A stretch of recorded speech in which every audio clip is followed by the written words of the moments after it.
Here's a little theory. I don't want you to take it whole ham and run with it. This is just like a little theory I'm working with. BlackRock be trying to replace the Secret Service. I said that convincing. Like, the dude Matthew Crooks is in a BlackRock commercial that they're removing from the internet, and there's a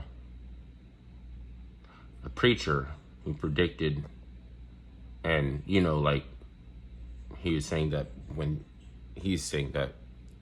when Trump dropped to the ground, that he became reborn like Christ and everything. But this King AK-47 actually ripped into him. I mean, like, hilariously. Like, it's funny. Like, everybody they probably think everybody is convinced by this shit, and he's not. And it's a trip, because dude, it's like, just because I could predict something and it came true, and then you know what I mean, and he's a preacher and everything, it doesn't mean that we believe you're not BlackRock. And for some reason, BlackRock, Biden is hiring a bunch of BlackRock people and flooding the White House with BlackRock people in advance of Trump.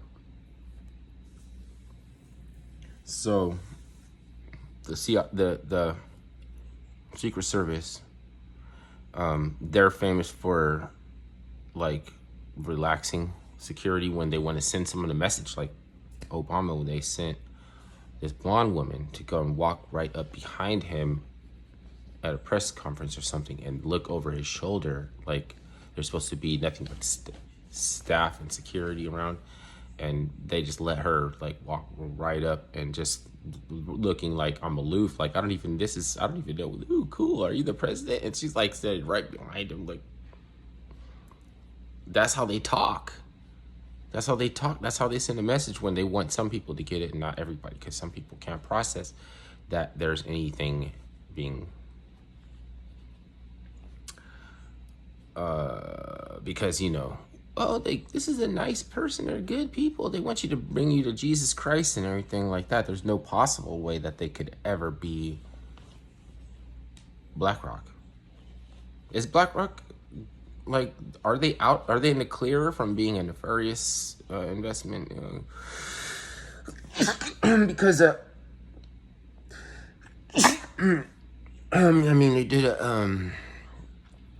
like a kind of like the humanizing, like made him look like good again, like as far as like his record, and cleaned up in the image and everything, as far as him coming out and letting the expose being done on him and fucking being pro-Trump. So a lot of people are like, oh yeah. At the same time, he's like, like they showed you, like, contract people making all this money in Iraq and in Hurt Locker or something like that.